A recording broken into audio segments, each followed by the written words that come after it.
He only wanted to protect his sister and save the family land, but ended up forced into a cruel marriage, where pretending to be a monster was the only way to save an innocent. If you enjoy stories like this, be sure to subscribe to this channel. We post daily. Continuing. The wind carried the smell of wet earth when Luke Marsden returned home that March afternoon. At 34, he bore the marks of a war many preferred to forget. The scar that cut across the left side of his face wasn't the only reminder of his 2 years serving on peacekeeping missions abroad. There was also the knee that ached on cold days, the insomnia that visited him unannounced, and the silence he had learned to value as a precious commodity. Rosewood Farm, an inheritance left by his parents, stretched across 60 acres of red earth in the heart of Midlands County. It wasn't much compared to neighboring properties, but it was enough to plant corn, raise a few head of cattle, and keep alive the memory of who he used to be before the war. Luke worked the land with his own hands, woke before sunrise and slept, tired enough that nightmares didn't torment him too much. Marina, his 22-year-old sister, was the only reason he could still smile. She had interrupted her veterinary studies to care for the property when she learned he would return injured. She had their father's same brown eyes and their mother's stubbornness, as well as an impressive ability to make Luke laugh even on the toughest days. That afternoon, Marina waited for him on the porch with a worried expression he knew well. She held a letter in her hands and bit her lower lip, as she always did when nervous. "What is it this time? Overdue electricity bill?" Luke took off his hat and wiped the sweat from his brow with his shirt sleeve. "Worse." Marina held out the envelope. "It arrived this morning. It's from a law firm in Stirlington." Luke opened the document with fingers still dirty with soil. As he read, he felt his blood run cold. It was a court summons. According to the letterhead, his father had left a debt of £200,000 with a certain Walter Carlyle Stirling, known in the region as one of the biggest land barons of the Stirling Triangle. The collateral for the debt was a part of Rosewood Farm, specifically the 20 acres bordering Willow Creek. This makes no sense. Luke reread the document 3 times. Father never told me about any debt. And £200,000?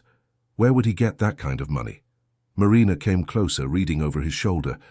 The date here says the loan was made 6 months before the accident. Remember how strange Dad was back then? He'd go out alone, come back late, didn't want to talk about farm plans. Luke remembered.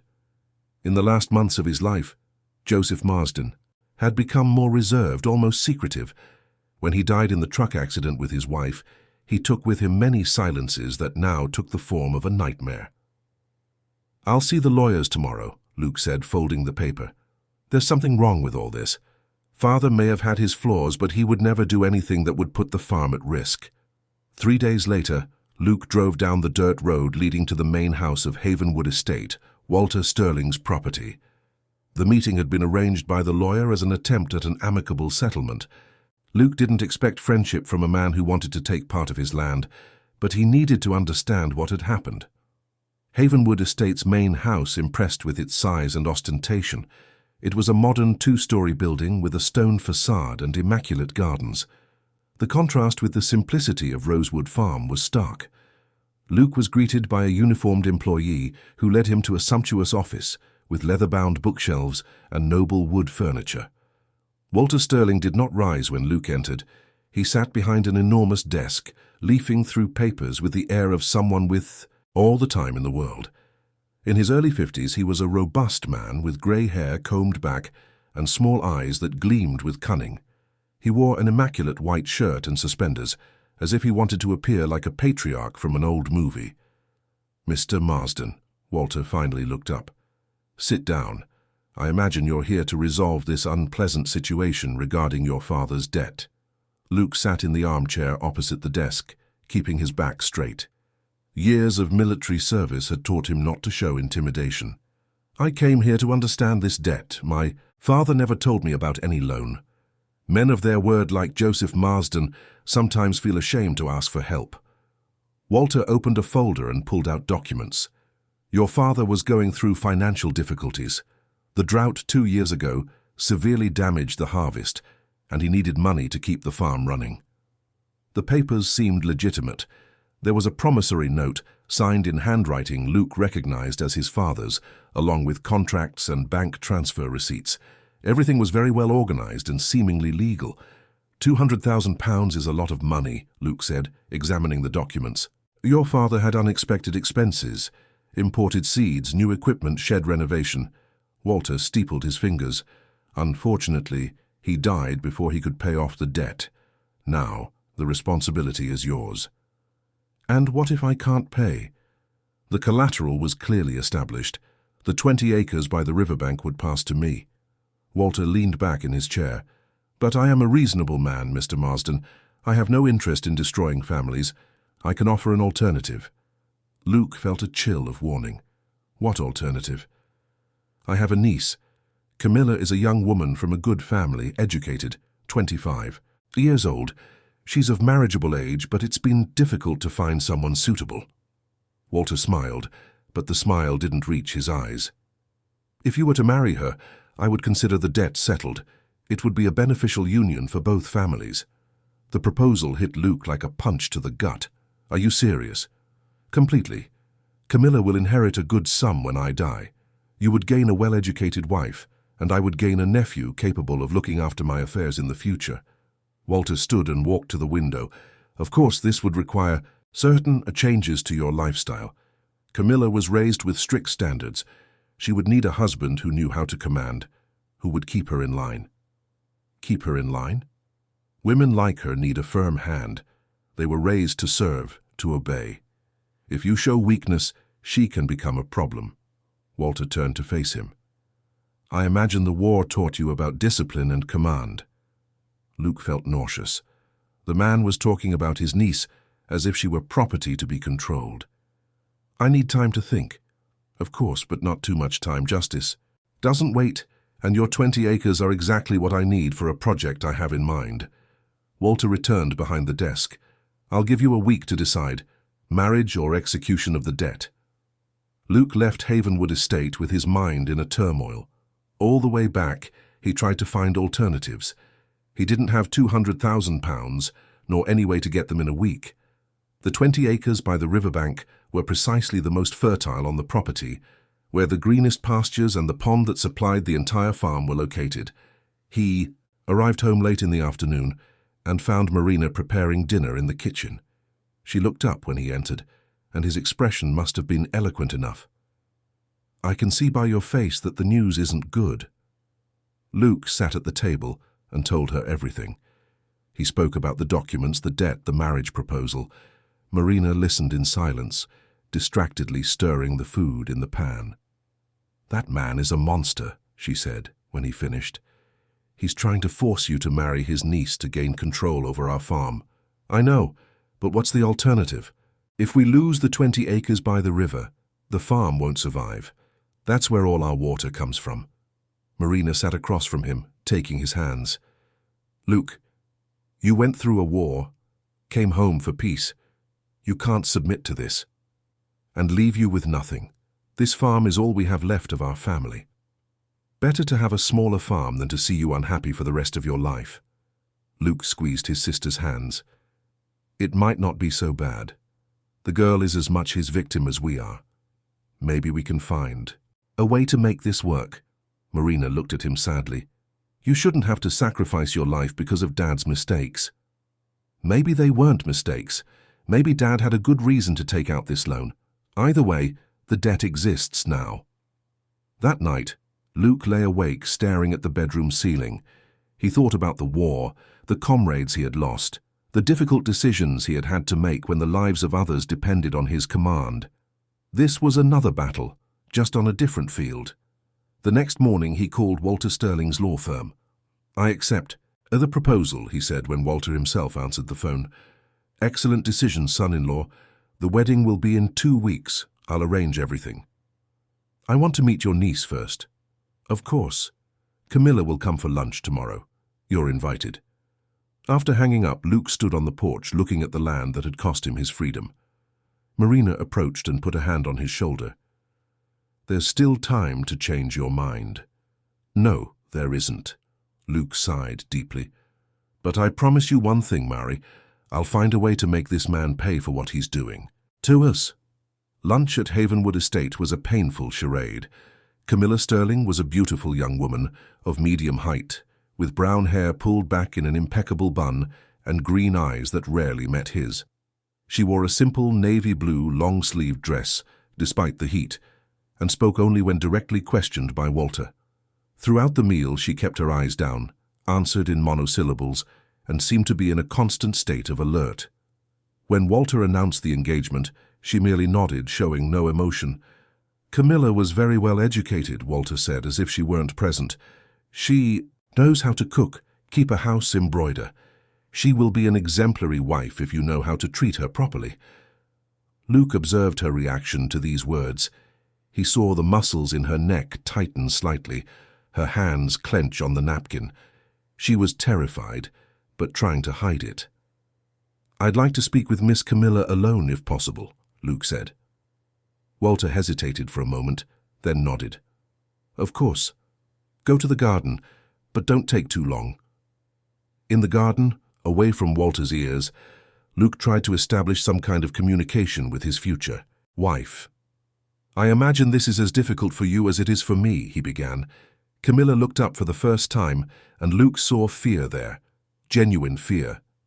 "My uncle said you are a severe man, that you know how to keep a house in order." Her voice was almost a whisper. "Camilla, please." She interrupted him, glancing quickly at the house. "Don't make me say more than I should. He doesn't like it when I talk too much." Luke felt anger grow in his chest. What kind of prison was this girl's life? "Is there anything you'd like to tell me? Anything you want to know about me?" She looked at him again, and this time Luke saw not just fear, but also a spark of something more. Curiosity, perhaps, or hope. "Did you really participate in a war?" "Yes. 2 peacekeeping missions, actually, in Port Royal and in the Democratic Republic of Congo." "You must have seen terrible things." "I did. But I also saw people finding courage when they thought they had none left." Camilla seemed to reflect on these words. Sometimes courage is the only thing we have left, isn't it? Before Luke could answer, Walter appeared at the garden door. "You've talked enough. Camilla, go to your room. Luke, I need to talk to you about the wedding arrangements." Camilla obeyed immediately, but as she passed Luke, he heard her whisper quickly, "Jonathan Fisher, the notary, look for him." The next 2 weeks passed in a blur. Luke tried to investigate this notary, Jonathan Fisher, but the man seemed to have vanished from the town. No one knew where to find him, and the registry office staff said he had taken an extended vacation. Marina reluctantly helped with the wedding preparations. She had taken an immediate dislike to Camilla, believing the young woman was complicit in her uncle's plans. "She doesn't even try to oppose the marriage," Marina complained, as they tidied the house to receive the new resident. "If it were me, I would have run away a long time ago." "People react differently to fear," Luke said, "and she is clearly terrified." "Terrified or not, she's going to make our lives hell." Luke didn't answer. He himself didn't know what to expect from the marriage. The only thing he knew was that he needed to protect Marina and the farm, and if that meant marrying a stranger, then that's what he would do. The wedding was a small tent ceremony at St. Francis Chapel. Walter invited some important local farmers, more to display his power than to celebrate the union. Camilla wore a simple white dress and carried a bouquet of white roses that trembled in her hands. During the ceremony, Luke observed her face. Camilla recited her vows in a steady voice, but he could see contained tears in her eyes. When it came time for the kiss, she closed her eyes so tightly that Luke felt pity. The kiss was quick and chaste, more a formality than a romantic moment. The reception was held at Havenwood Estate. Walter made sure to portray himself as the generous patriarch, giving speeches about family unity and traditions. Luke drank more than he should have, trying to numb the feeling that he was betraying all his principles. At the end of the night, when they finally arrived at Rosewood Farm, Camilla carried only a small suitcase.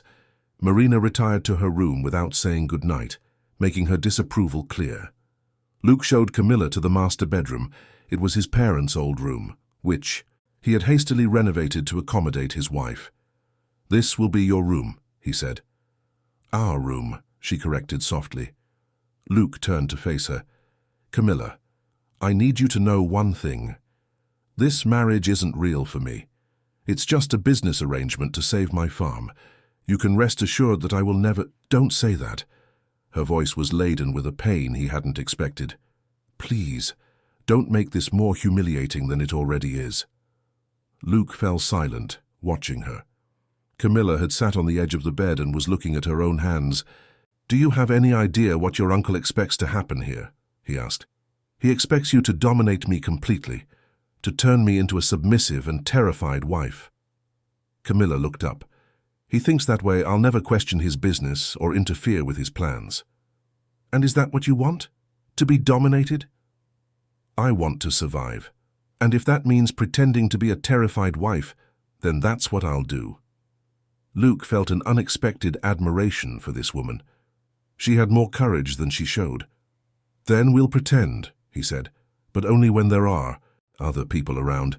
When we're alone, we'll just be two people trying to survive an impossible situation. Camilla looked at him with something akin to gratitude. You would do that for me? I'd do it for both of us. And so began the strange marriage of Luke and Camilla Marsden, built on lies, fear, and a mutual need for protection that neither of them fully understood yet. Camilla's first night of marriage was the longest of her life. After Luke left the room so she could change, she stood before the mirror, observing her reflection in the white nightgown Walter had specially ordered for the occasion.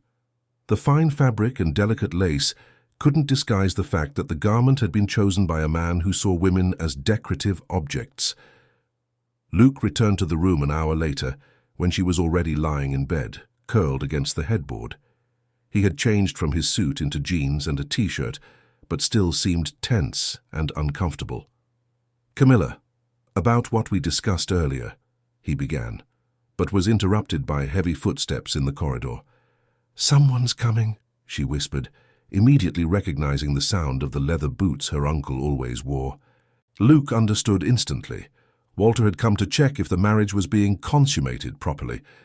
It was exactly the kind of sick control he exerted over all aspects of Camilla's life. Trust me, Luke murmured, and then his expression changed completely. When Walter knocked on the door, Luke answered in a harsh voice, What is it? Just came to wish the newlyweds good night, Walter said from outside. Luke went to the door and opened it just a crack, blocking the view into the room with his body. We're busy. Of course you are. Walter smiled maliciously. I hope you're treating my niece as she deserves, son-in-law. She'll learn her place. The coldness in Luke's voice made Camilla shiver, even knowing it was an act. Now, if you'll excuse me— Of course. I just want to remind you that Camilla needs a firm hand. Don't be too gentle with her, or you'll end up creating bad habits. Luke closed the door without answering and leaned his back against it, taking a deep breath. Camilla watched him with wide eyes. He'll be back tomorrow morning, she whispered. He'll want to see proof. Luke ran his hands through his hair, clearly disturbed. What kind of proof? Blood-stained sheets. That's how he always did it with the others. Others? My cousins. He arranged marriages for all of them. He always checked the next day to see if the husbands had fulfilled their obligations. The nausea Luke had felt since lunch intensified. Camilla, I will never force you to do anything. We'll find another way to— I know.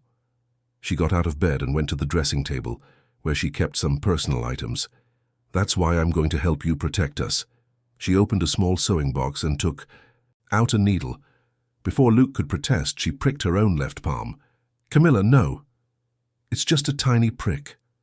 She let a few drops of blood fall onto the sheets. There, now we have our proof.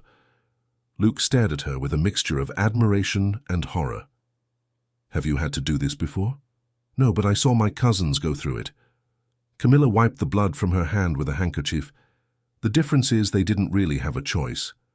That night, they slept on opposite sides of the bed with a barrier of pillows between them.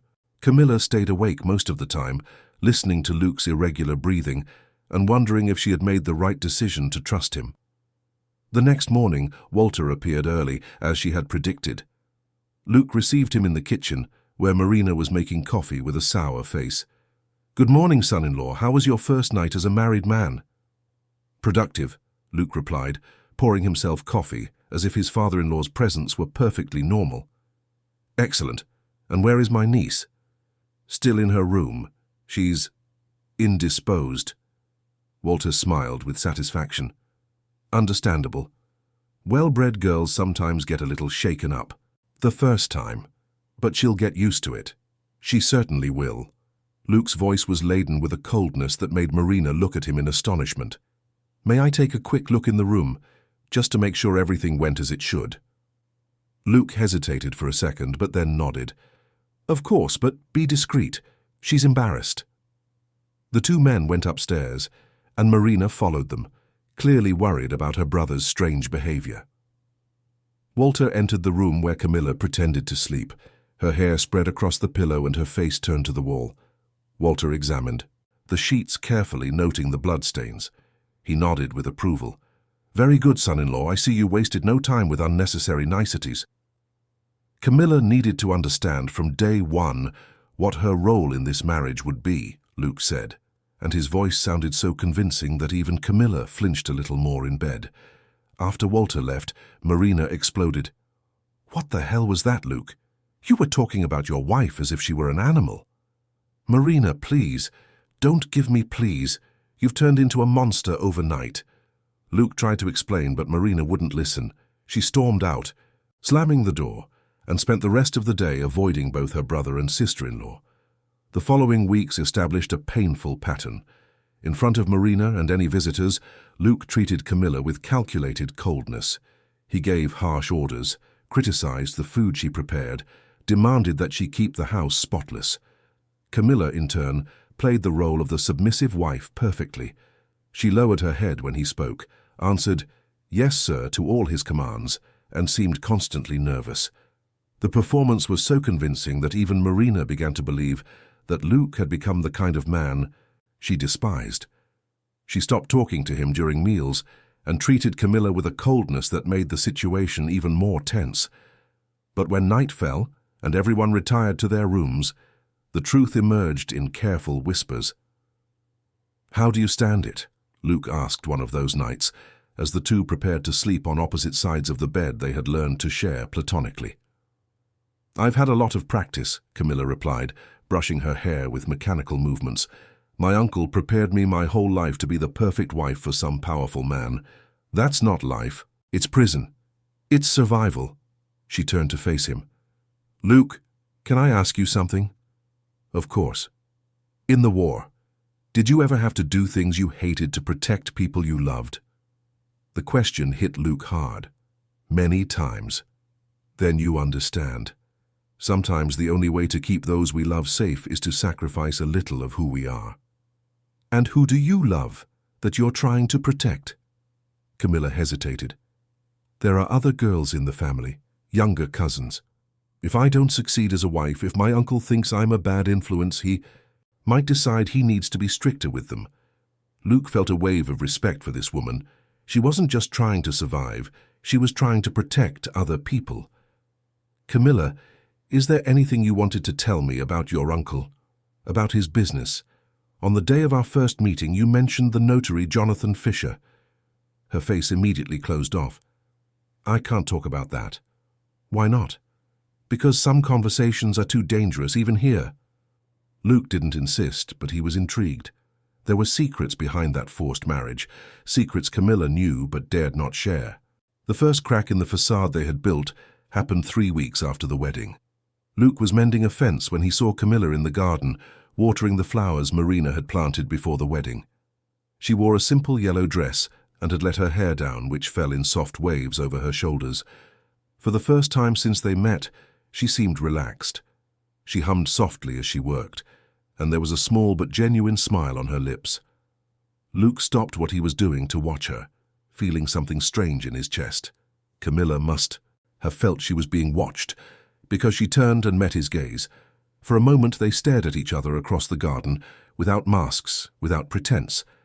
It was just a man looking at a beautiful woman on a sunny afternoon. The moment was interrupted by the arrival of Marina, who was coming from town with groceries. Immediately, Camilla lowered her head and Luke returned to work, but something had changed between them. That night, as they were getting ready for bed, Luke broke the silence. "You have a beautiful voice." "What?" "When you were in the garden today, you were singing. You have a beautiful voice." Camilla blushed slightly. "My mother used to sing to me when I was little. Some songs stayed in my memory." "Did she die when you were young?" "When I was 10. Cancer." Camilla sat on the edge of the bed. "After that, I went to live with my uncle. He said he had to educate me properly so I wouldn't disgrace the family." "What was your mother like?" "Different from him. She laughed a lot, liked to dance. She said life was too short not to find moments of joy." Camilla smiled. "Sadly, I guess that's why my uncle thought she was a bad influence." "And your father?" "He died in an accident when I was 5. I don't remember much about him." Luke sat in the armchair near the window, a position he had adopted in recent weeks to maintain a respectful distance from the bed. "I'm sorry. Losing your parents young is—" "You lost yours too?" "Yes. Car accident 3 years ago. But I was already an adult. I had already lived my life." "You lost your childhood." Camilla was silent for a moment. "Sometimes I think about how different it would have been if they were alive, if I would have had choices." "You can still have choices, Camilla." "Can I?" She looked at him with an expression that mixed hope and skepticism. "Because from where I'm sitting, it seems the only choices I have are different ways to obey." "It won't always be like this." "How can you be sure?" Luke couldn't answer, because he wasn't sure of anything. But that night, for the first time, he slept thinking about Camilla not as a problem to be solved, but as a person with her own dreams and fears. The transformation was gradual. During the day, they continued their act. Luke gave orders, Camilla obeyed, and Marina watched them with growing disgust. But at night, they began to talk more. Luke spoke about the war, about the nightmares that still visited him, about the difficulty of readjusting to civilian life. Camilla spoke about the books she liked to read in secret, about her dream of seeing the sea, about her mother's recipes she kept in her memory. One night, she asked about the scar on his face. "It was from an explosion in Port Royal," Luke explained. "We were escorting a humanitarian aid convoy when we were attacked." "Did it hurt much?" "At the time, I didn't even feel it. Adrenaline blocks the pain. Afterward, in the hospital, then it hurt." Camilla reached out as if to touch the scar, but stopped halfway. "May I?" Luke nodded. Her touch was light as a feather, cold fingers tracing the irregular line from his left temple to the middle of his cheek. "It's not ugly," she said softly. "It's part of your story." The touch lasted only a few seconds, but Luke felt something stir within his chest, something he hadn't felt in a long time. 2 weeks later, Walter paid a surprise visit. He arrived early in the morning, when Luke was in the pasture with the cattle, and Camilla was preparing breakfast in the kitchen. "Good morning, niece," he said, entering without knocking. Camilla almost dropped the cup she was holding. "Uncle Walter, I wasn't expecting you." "Precisely. I want to see how you two are adapting to married life." Marina, who was having coffee at the table, grimaced. "They're adapting very well. Luke's become a tyrant and your niece has become a ghost." Walter smiled with satisfaction. "Excellent. That's exactly how it should be." Camilla lowered her head, perfectly embodying the role of the oppressed wife. "May I serve you coffee, Uncle?" "Of course. And tell me, how is Luke treating you?" He's very clear about what he expects from me." Camilla's voice trembled slightly. "I'm learning to be the wife he deserves." "And has he been firm with you?" "Yes, sir. Very firm." Marina got up from the table in disgust. "Excuse me. I have work to do." When Luke returned from the pasture and found Walter in the kitchen, he immediately adopted the cold, authoritarian posture they had rehearsed. "Father-in-law, what an unexpected visit. I came to see how things are going here. Camilla told me you've been appropriate with her." "Camilla is learning her place." Luke looked at his wife with a severe expression. "She still has much to learn, but she's progressing. Excellent. And business? How's the farm? Well, the corn harvest was good this year. Walter nodded, but Luke noticed his eyes darted to the window overlooking the 20 acres by the riverbank. Those are the most fertile lands on the property, aren't they? They are. How lucky for me that your father offered them as collateral. If he hadn't taken out that loan, I never would have gotten my hands on them. Something in the way he said it sent a shiver of suspicion down Luke's spine. Why are those lands so important to you? Oh, they're strategic. They're right on the riverbank with easy access to water. Walter smiled. In fact, I plan to make some investments around here, build better infrastructure for the region.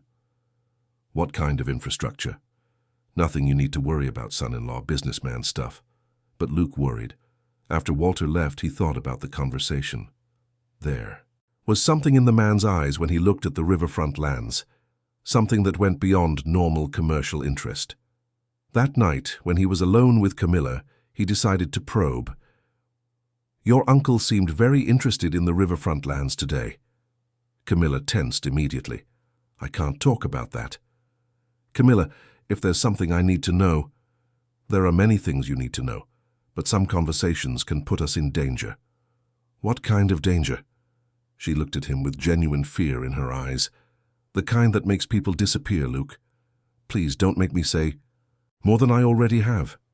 Luke understood that he had stumbled upon something serious, something dangerous enough to terrify a woman who had already shown considerable courage. But he also understood that his wife knew things that could be crucial to protecting his family and his land. He just needed to find a way to make her trust him enough to share those secrets. What he didn't imagine was that this trust was being built in small gestures, in nightly conversations, in glances that lasted a few seconds longer than necessary. What he didn't know was that Camilla was starting to see him not just as an ally in survival, but as a man who awakened feelings she didn't even know existed.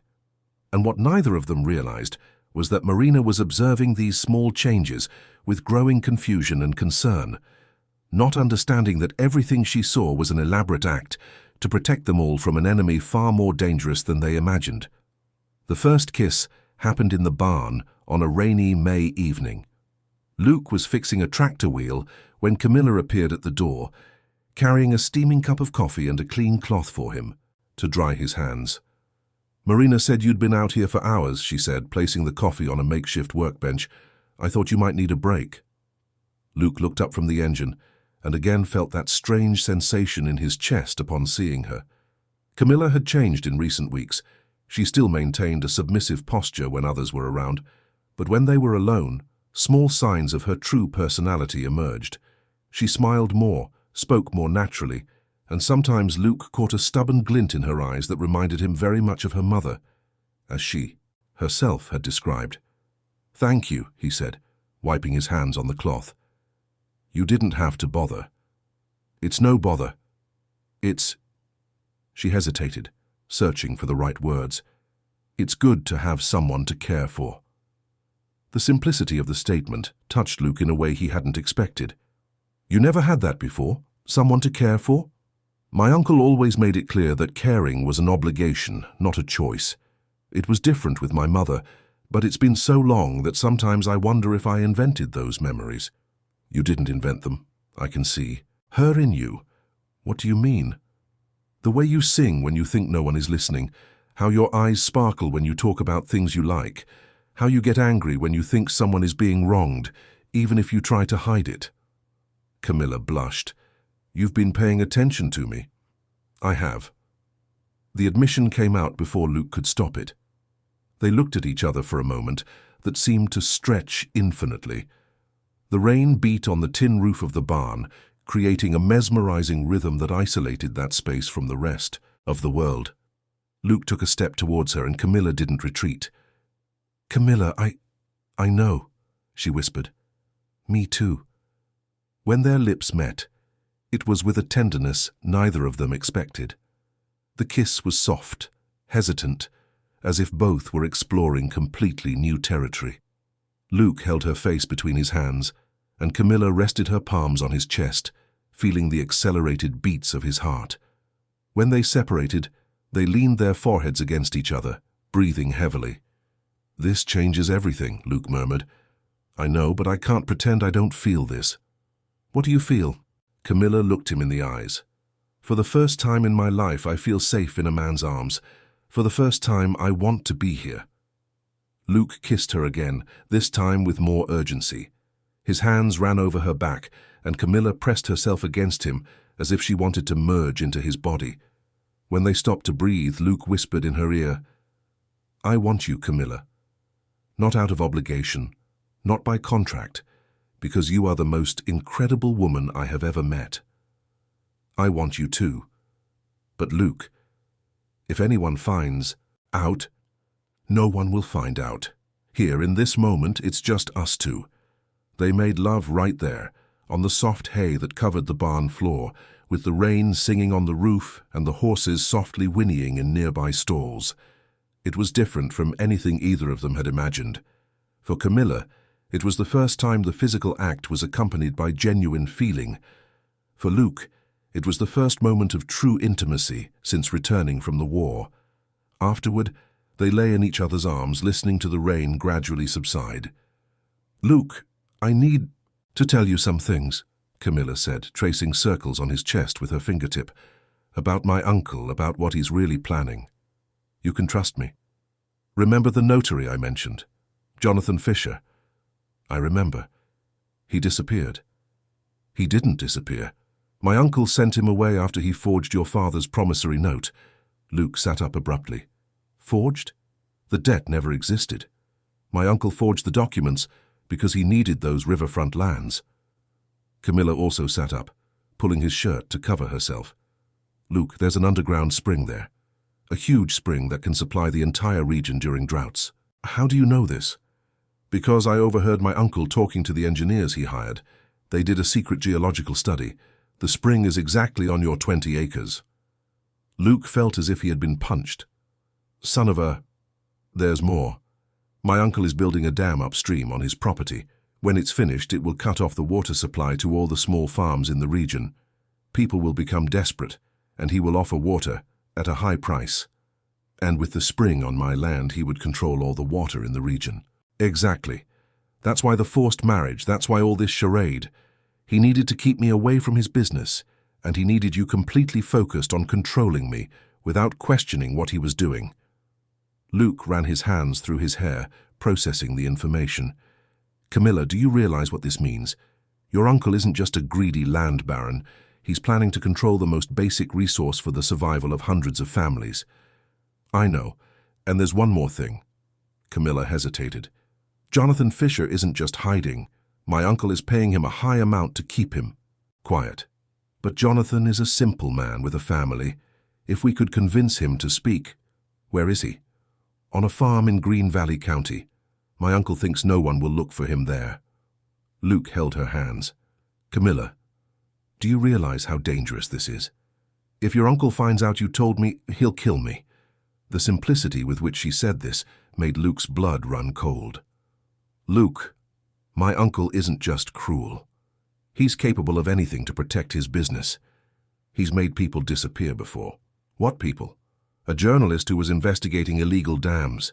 An environmental inspector who asked too many questions. They just disappeared." Luke pulled her close, feeling a mixture of admiration and terror at her courage. "Why are you telling me this? Why are you risking your life?" "Because I can no longer pretend I don't see what's happening, and because..." She looked him in the eyes. "Because I've fallen in love with you, truly, and I don't want our love to be built on lies." "I've fallen in love with you too," Luke said, kissing her forehead. "And for that very reason, we'll be very careful.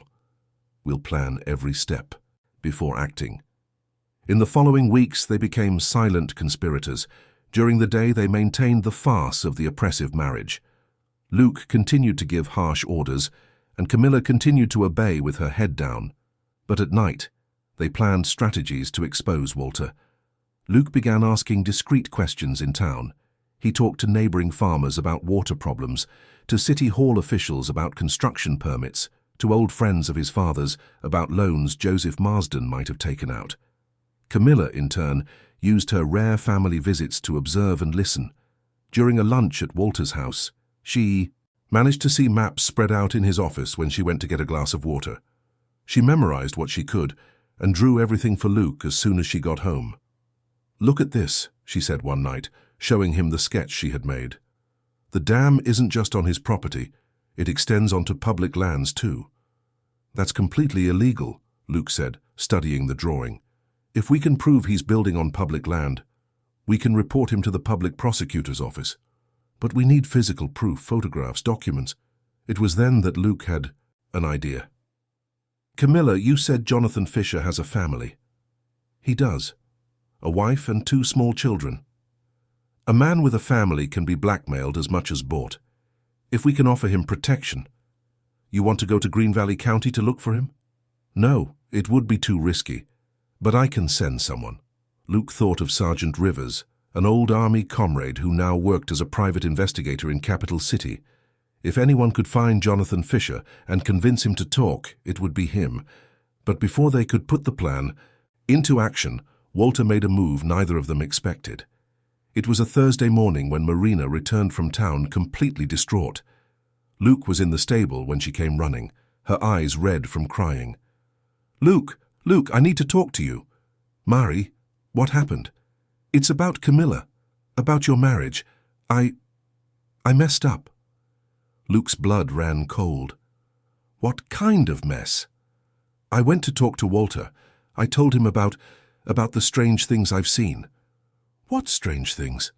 "The whispers at night. You and her talking softly in the room. The way you look at each other sometimes when you think no one is watching." Marina sobbed. "I thought he needed to know you were being too soft with her, that she was taking advantage." Luke felt as if the world was collapsing.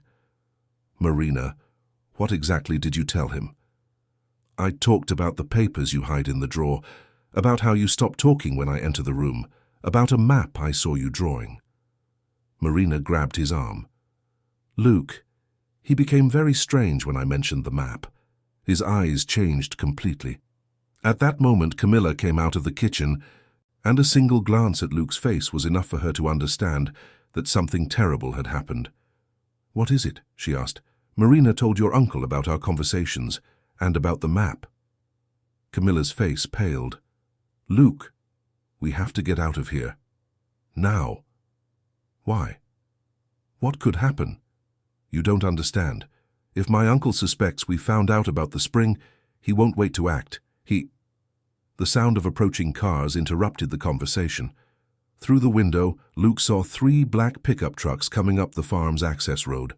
"Too late," Camilla whispered. Walter got out of the first car, accompanied by 6 men. Luke recognized some of them as known local thugs, men who solved problems for a good price. "Good morning, son-in-law," Walter shouted, walking towards the house with the arrogance of someone who knew they were in complete control of the situation. "I came to pay the family a visit." Luke pushed Marina and Camilla behind him. "Get in the house, now." "No, Luke," Camilla said. "If they separate us, it will be worse." Walter approached, smiling in a way that didn't come close to his eyes. "I heard you've been having interesting conversations about maps and springs. What a coincidence, isn't it? Just when I need to resolve some business in the region." "I don't know what you're talking about," Luke said. "Of course you do. My dear sister-in-law Marina was very helpful in telling me about your cartographic hobbies." Walter signaled to the thugs, who began to spread out around the house. "Now, how about you show me this map you've been drawing?" "We don't have any map." Luke. Walter shook his head with false sadness. "Do you really think you can lie to me? You who can barely keep a woman in line?" One of the thugs grabbed Marina by the arm, making her cry out in pain. Instantly, Luke took a step towards the man, but stopped when he saw that 2 others had pointed guns at Camilla. "I wouldn't hurt my sister-in-law," Walter said casually, "unless it was absolutely necessary. Marina is just a naive young woman who doesn't understand adult business, but you two, you know exactly what you're doing." "Leave Marina out of this," Luke said. "She doesn't know anything." "I decide who knows what." Walter approached Camilla, who was visibly trembling. "My dear niece, did you really think you could deceive me?" Did you think I wouldn't notice you were telling my secrets to your little husband? Uncle, I didn't. Don't lie to me. The shout was so loud that even the thugs flinched. Do you think I'm an idiot? Do you think I don't recognize betrayal when I see it? Walter grabbed Camilla by the hair, pulling her head back. Do you know the difference between you and your cousins, dear? They knew how to keep quiet. They knew their place. Luke took a step forward but stopped when he felt the barrel of a gun press against his ribs. The map, son-in-law, now, or my niece will find out what happens to girls who can't keep their mouths shut. Luke looked at Camilla, who shook her head almost imperceptibly. She was telling him not to hand over the map, even if it meant her death. Her courage, even in that moment of absolute terror, broke his heart. But Marina was crying, and there were guns pointed at the two women he loved most in the world. Luke couldn't risk their lives. It's in the dresser drawer in my room, he finally said. Walter smiled triumphantly. See how simple it can be when everyone cooperates? He signaled to two of the thugs who entered the house. They returned minutes later with the map Luke had redrawn, based on his memory of the underground spring. Perfect, Walter said, examining the paper.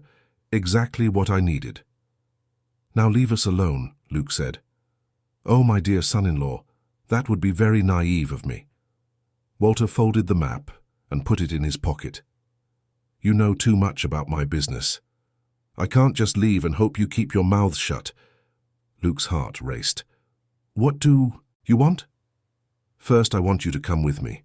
We're going to take a little trip so you can learn more about my regional development projects. Walter smiled coldly. And then, well, we'll see how you behave. Two thugs grabbed Luke by the arms. Another two did the same with Camilla and Marina. Please, Camilla pleaded. Marina has nothing to do with this. Let her go. Marina was the one who told me about you, dear. She's part of the story now. As they were pushed into the cars, Luke managed to whisper to Camilla, Oh, we'll get out of this. I promise we'll get out of this. I know, she whispered back, and when we do, he'll pay for everything he's done. What none of them imagined was that Marina, in her desperation to fix the mistake she had made a decision that would change everything. Before leaving home that morning to look for Walter, she had written a long letter telling everything she knew about the family's situation. The letter was addressed to Sergeant Rivers, Luke's friend in Capital City, along with a copy of all the documents she had found in her brother's room. The letter was in the mail on its way to Capital City at the exact moment the three were taken prisoner, to discover the extent of Walter Sterling's cruelty.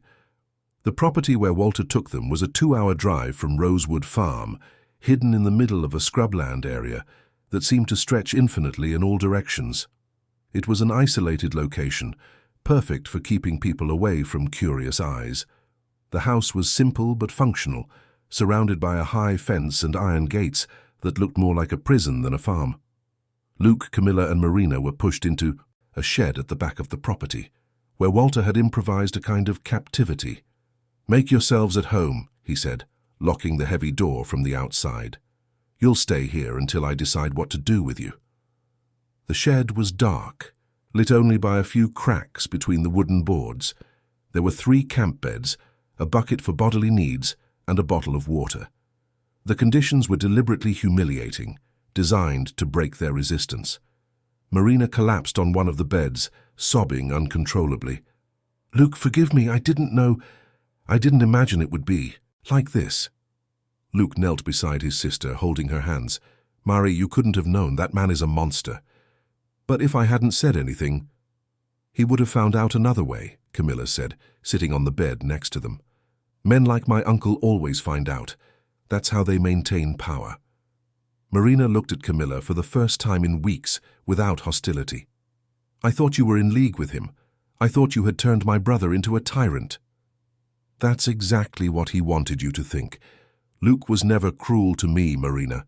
Everything was an act to protect all of us. An act, Luke quickly explained about the forced marriage, about the charade they had maintained, about Walter's true plans. As the truth unfolded, Marina felt a mixture of relief and horror. You were protecting me too, she whispered, and I ruined everything. You didn't ruin anything, Luke said firmly. "You were used by him, just like all of us. But now he has the map. He knows about the spring." "The map won't do much without the official documents," Camilla said. "My uncle still needs to falsify a series of environmental licenses to gain legal access to the spring. And that could buy us time to act," Luke concluded.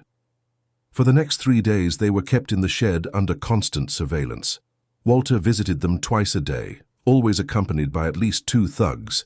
During these visits, he oscillated between veiled threats and a paternally condescending demeanor that was even more disturbing than direct violence. "You need to understand that I'm not the villain in this story," he said on one such occasion. "I'm a visionary entrepreneur. This region needs development. It needs someone with capital and competence to modernize." "Dosen, by stealing people's water?" Luke asked. "By managing natural resources more efficiently. You small farmers waste water. You don't use the land properly. Under my administration, everything would be more productive." "For you," Camilla said. Walter looked at her with contempt. "My dear niece, you've always been too naive to understand business. That's why you need men like your husband to think for you." "She perfectly understands what you're doing," Luke said. "And it's not business. It's theft." "Watch your tone, son-in-law. You still depend on my benevolence to keep breathing." The threat was clear, but it also revealed something important. Walter still hadn't decided what to do with them. This meant there was hope. On the 3rd night, Camilla woke Luke by lightly touching his arm. Marina was sleeping soundly on the bed on the other side of the shed, exhausted by the stress and despair of the past few days. "I need to tell you something," Camilla whispered, "about the guards." Luke moved closer to her in the darkness. "What about them?" "The youngest one, the one with a scar on his neck. I know him."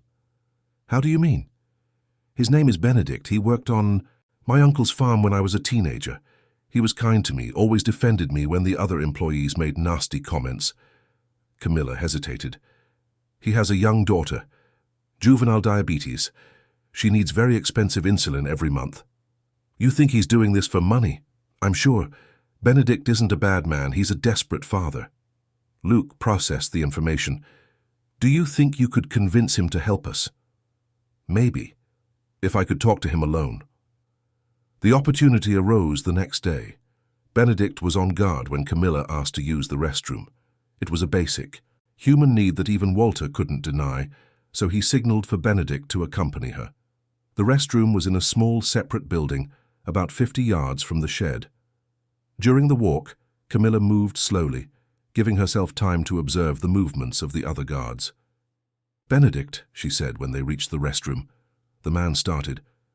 "How do you know my name?" "Don't you remember me? Camilla Sterling. I was 15 when you worked on my uncle's farm." Recognition gleamed in his eyes. "Miss Camilla? But how? What are you doing here?" "Being held prisoner by the same man. You're serving." Benedict looked around nervously. "I can't talk to you. The boss will kill me if he finds out. And how is your daughter, Benedict? Little Letitia? Does she still need insulin?" His face hardened. "How do you know about my daughter?" "Because I remember you talking about her with so much love. You showed her pictures to all the farm employees." Camilla took a step towards him. "Benedict, my uncle is paying you to keep us here, isn't he? To keep prisoner the girl you used to protect?" I need the money, the insulin. I understand, but, Benedict, do you know what will happen to us when my uncle no longer needs us?" The man looked away. "It's none of my business." "Yes, it is. Because when that happens, you'll become a witness, and my uncle doesn't leave witnesses alive." Benedict paled. "You're trying to scare me." "I'm trying to save you, just as you used to save me when I was little and the other employees were cruel to me." For a few seconds, they stared at each other in silence. Camilla could see the internal struggle on the man's face, the need for money against his conscience, fear against compassion. "What do you want from me?" he finally asked. "A chance, that's all. A small distraction that gives us an opportunity to escape." "If the boss finds out, if we die here, do you think you'll be next? Or do you think my uncle will keep someone around who knows where the bodies are buried?" Benedict clenched his fists. When? Tonight. During the changing of the guard. Could you, I don't know, invent a problem with one of the cars?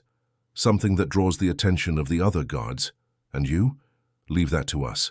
When they returned to the shed, Camilla quickly relayed the plan to Luke and Marina.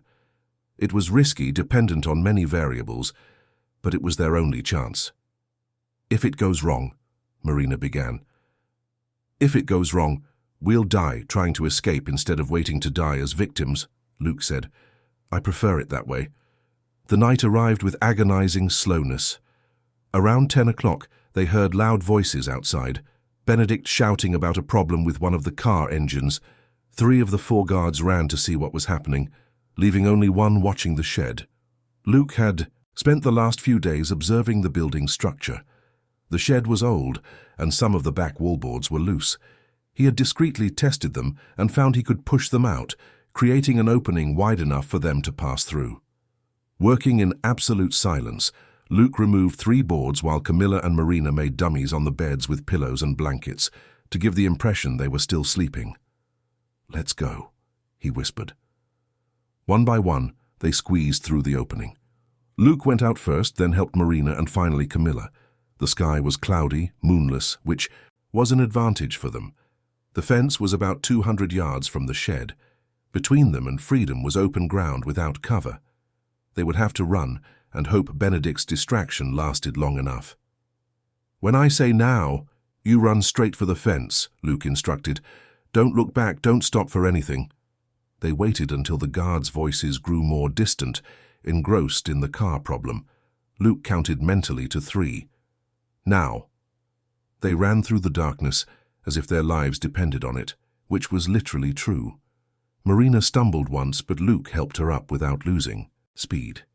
Camilla, despite wearing a dress, ran with the determination of someone who knew the consequences of being captured.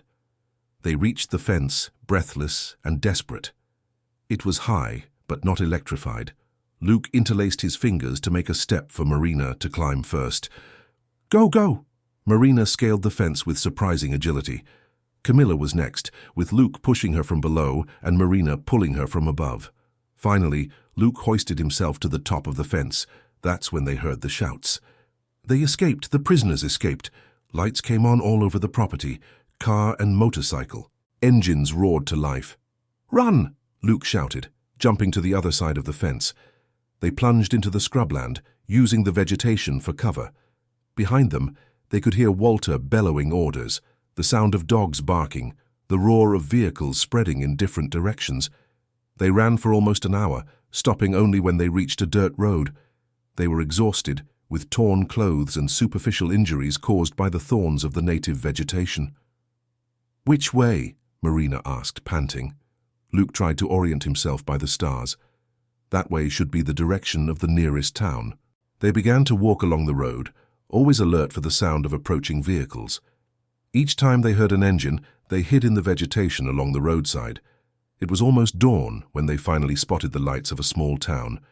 They were 3 miserable figures staggering down the main street.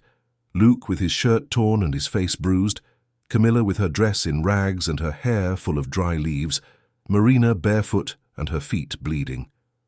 The first person they encountered was a baker who was opening his shop. My God, what happened to you? The man asked, clearly startled. Please, Luke said. I need to use a phone. It's an emergency. The baker, a kind-hearted, middle-aged man, led them inside the shop and offered them water and bread. Luke first called the police, then Sergeant Rivers in Capital City. Rivers, it's Luke Marsden. Did you receive a letter from my sister? I did, and I'm on my way. I managed to locate the notary Jonathan Fisher. He's willing to talk. Luke felt a wave of hope. Where are you? 2 hours from Sterlington. Meet me at the police station. While they waited for the police to arrive, Camilla held Luke's hand. We made it, she whispered. We really did escape. It's not over yet, Luke said. Your uncle will try to find us. Let him try. Now we have witnesses. We have allies. Camilla smiled for the first time in days, and we have the truth on our side. Marina approached them, still clearly shaken but trying to smile. Camilla. Forgive me for being so horrible to you. I didn't understand. There's nothing to forgive, Camilla said, hugging her sister-in-law. You did what you thought was right to protect your brother. Now the three of us have to protect each other, Luke said, because when Walter finds out we escaped, he'll try everything to silence us. But for the first time since that whole story had begun, Luke felt confident. They had survived the worst part. Now it was time to fight back. The sound of approaching sirens announced the arrival of the police. The nightmare was far from over, but at least now they weren't alone in the fight. Camilla squeezed Luke's hand tighter. It will work out. We will succeed. Luke looked into the eyes of the woman he had truly fallen in love with, saw the strength and determination she had found within herself, and knew she was right. Together, they were stronger than anything Walter Sterling could do against them, and together they would make him pay for every crime, every lie, every life he had destroyed in the name of his boundless greed. The battle was just beginning, but for the first time, Luke believed they could win it. The Sterlington police station was buzzing with activity when Luke, Camilla, and Marina arrived, accompanied by local police. Sergeant Rivers was already there, a tall, thin man in his 40s, with intelligent eyes that missed no detail. Beside him was a small, nervous man whom Luke recognized from descriptions, Jonathan Fisher, the notary who had forged the promissory note. Luke. Rivers stood and embraced his friend. I received Marina's letter and came as fast as I could. This is Mr. Fisher. He has a lot to tell. Jonathan looked at the floor, clearly ashamed. Mr. Marsden, I apologize profusely for what I did, but he threatened my family. I understand, Luke said. Now the important thing is to fix the damage. The detective in charge of the case, Dr. Peterson, was an experienced man who had dealt with corruption cases before. He listened attentively as Jonathan confessed to having forged the promissory note at Walter Sterling's request. He paid me £50,000 to make the document look legitimate, Jonathan said, his voice trembling. And then he sent me away, said if I spoke, my family would pay.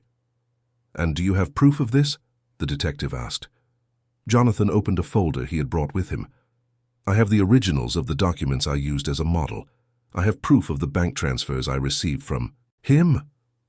And I have this. He pulled out a small recorder. I recorded our last conversation before coming here. He confessed everything, including about the illegal dam. The detective carefully took the recorder. This is pure gold in terms of evidence. But Camilla was concerned about something more immediate. Detective, my uncle will try to find us. He has armed men, and he has already shown he is capable of anything. Rest assured, I've already sent teams to look for him, and I'll put you under police protection until we can arrest him. In the following hours, a complex operation was set in motion. Rivers had brought contacts from the Federal Public Prosecutor's Office and the Environmental Protection Agency. With the evidence provided by Jonathan and the testimonies of Luke, Camilla, and Marina, there was enough material for a large-scale operation. But Walter Sterling was not a man who would be easily captured. The first arrest attempt at Havenwood Estate was frustrated. Walter had fled, taking with him the most important documents and leaving behind only a few employees who claimed to know nothing. He must have realized we were closing in, Detective Peterson said. Men like him always have escape routes planned. But where could he have gone? Marina asked. It was Camilla who provided the answer. To the dam. If he's going to be discovered anyway, he'll want to destroy the physical evidence before fleeing the country. How do you know that? Because I know my uncle. He's too proud to simply run away. He'll want to finish what he started, even if it's for revenge. The detective frowned. What kind of revenge? If he can't have the spring, he'll destroy access to water for all the other farmers in the region. He'll open the dam gates all at once, causing a flood that will devastate all properties downstream. The revelation created a new urgency in the investigation. An emergency operation was mounted to intercept Walter before he could cause an environmental disaster. Luke insisted on participating in the operation. I know the region better than anyone, and I have a personal score to settle with this man. It's too dangerous, Camilla protested. no more dangerous than leaving him free to cause more destruction. The plan was to intercept Walter at the dam before he could open the gates. The operation involved civil, military, and federal police, as well as environmental technicians to assess the environmental damage. They arrived at the location at dusk. The dam was an impressive structure, much larger than Luke had imagined. It was clearly built without proper licenses, a concrete monster that held back millions of liters of water that should have been flowing naturally through the river. Walter was there, as Camilla had predicted, but he wasn't alone. He had with him his last loyal thugs and an engineer who was preparing the gates for opening. "Walter Sterling," the detective shouted through a megaphone, "you are surrounded. Step away from the gates and surrender." The response was a shot that hit the ground near the detective's feet. Walter had entrenched himself in the dam's control house along with his men. "You're too late," Walter shouted back. "In 15 minutes, all the farms in the region will be underwater." It was a calculated bluff. Walter knew he couldn't escape, so he was trying to use the threat of destruction as a bargaining chip. But he had underestimated how much his own actions had united the community against him. While the police negotiated, a crowd had gathered outside the security perimeter. They were local, farmers, small landowners who had lost cattle and crops due to Walter's illegal manipulations of water distribution. Among them was Benedict, the thug who had helped with the escape. He had fled after freeing them and now approached the police with crucial information. "I know the dam's structure," he told the detective. "I worked on its construction. There's a maintenance passage that gives access to the control house from the back." "Why are you helping us?" Luke asked. "Because my daughter isn't going to grow up in a world where men like Walter Sterling make the rules." The rescue operation was quick and precise. While the police held Walter's attention from the front, a small group led by Luke and Rivers entered through the back passage. Walter was caught completely by surprise when Luke appeared behind him, disarming him with the efficiency of someone trained for combat. "It's over, Walter. You don't understand, son-in-law. Without me, this region will regress. I'm the only one with the vision and capital to develop it properly." "You almost said develop. What you did was plunder and destroy." Walter was arrested along with his thugs. The engineer, who had been coerced into cooperating, was released after collaborating with the authorities. But the real victory came 3 days later, in Sterlington's Central Square. Walter had been arrogant enough to plan a public ceremony where he would announce his Regional Development Project, an event for which he had invited local politicians and journalists. The ceremony had been maintained even with him in prison, transforming into a perfect opportunity to publicly expose his crimes. Luke, Camilla, and Marina were in the crowd when the public prosecutor stepped onto the platform to explain the charges against Walter. The evidence was overwhelming: falsification of documents, illegal construction, manipulation of water, resources, kidnapping, threats, and attempted environmental disaster. But it was when Camilla stepped onto the platform that the moment truly became cathartic. "My name is Camilla Sterling," she said, her clear voice carrying across the square. "I am Walter Sterling's niece, and I was used by him as a bargaining chip in a forced marriage." The crowd murmured, shocked. "For years I lived as a prisoner in his house. I saw how he manipulated documents, how he threatened people, how he destroyed families to get what he wanted." Camilla paused, looking directly at where Walter was being held in custody. "But I also saw how strong the people of this region are, how they unite when they need to, and how true love can be born even in the most difficult circumstances." She extended her hand to Luke, who stepped onto the platform beside her. "This man," Camilla said, "saved me not only from my uncle's plans but from a lifetime of fear. He showed me that I had courage within me, and together we discovered that the truth always wins, even when it seems impossible." The crowd erupted in applause. Farmers who had lost their land, families who had been threatened, workers who had been exploited, all saw in Luke and Camilla an example that it was possible to fight corruption and win. Walter was sentenced to 20 years in prison for multiple crimes. His properties were confiscated to pay reparations to the victims of his schemes. The illegal dam was partially demolished, allowing the river to flow naturally again.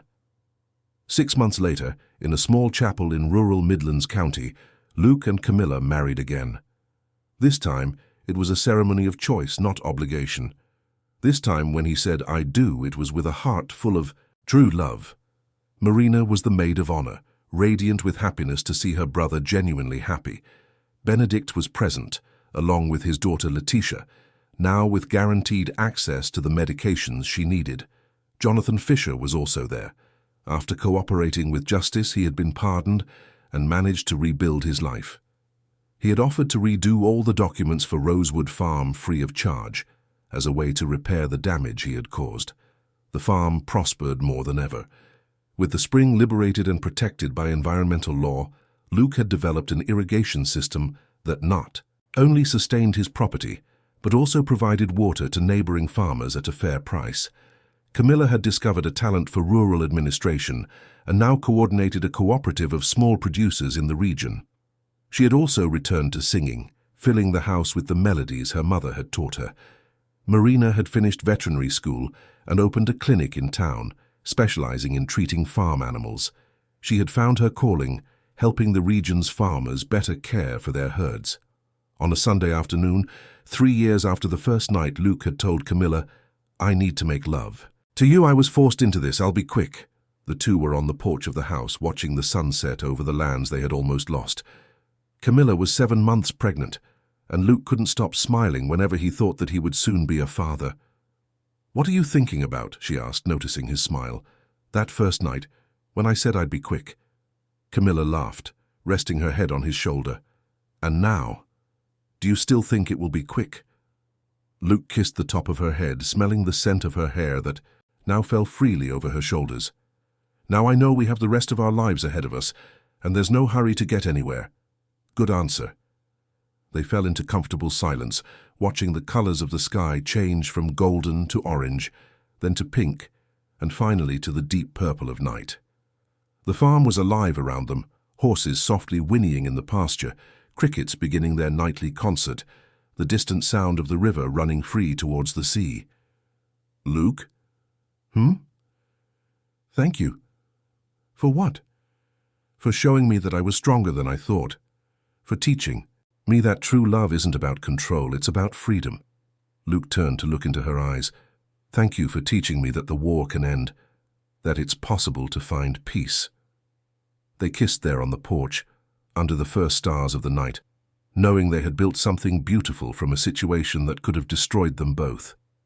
In their bedroom, the same room where they had enacted brutality to protect themselves, where they had whispered secrets in the dark, where they had made love for the first time by choice, there was still a small scar on the wooden floor where Luke had cut his own hand that first night to falsify proof of the marriage's consummation. They had decided to keep the mark, not as a reminder of pain, but as a symbol that sometimes you have to bleed a little to protect what you love, and that the best love stories are those that begin with two people saving each other. Camilla had been right that night in the chapel 3 years earlier. That had only been the first night. Their story was just beginning, and it would be long and beautiful like all the best true love stories. And when their daughter was born 2 months later, they named her Hope, because that's what they found in each other when the world seemed to offer nothing but pain and fear. Hope that there is always a way to fight injustice. Hope that true love can flourish even in the driest soils. Hope that in the end, it is ordinary people, united by genuine bonds, who build a better world. And when Hope grew old enough to ask how Daddy and Mommy met, they told her the truth, that sometimes the best things in life are born from the worst circumstances, and that there is no force in the world more powerful than two people who decide to fight together for what they believe in. Rosewood Farm continued to prosper, becoming a symbol in the region that it is possible to overcome corruption when people unite. And whenever other young couples faced difficulties in their relationships, Marina sent them to talk to Luke and Camilla. "Look at those two," she would say. "They started with a forced marriage and built the truest love I've ever seen. If they could turn a lie into a truth, anyone can find a way to make love work." And she was right. Because in the end, Luke and Camilla's story wasn't about a millionaire sheikh who collected fictitious debts. It was about two people who refused to let circumstances define their destinies, who chose to fight instead of accepting, who transformed fear into courage and loneliness into love. It was a story about the transformative power of true love and about the fact that sometimes the best things in life come disguised as nightmares. And about the fact that when we promise I'll be quick on the first night, sometimes the universe smiles and gives us a lifetime to prove we were wrong, and that there's no hurry at all when it comes to true love.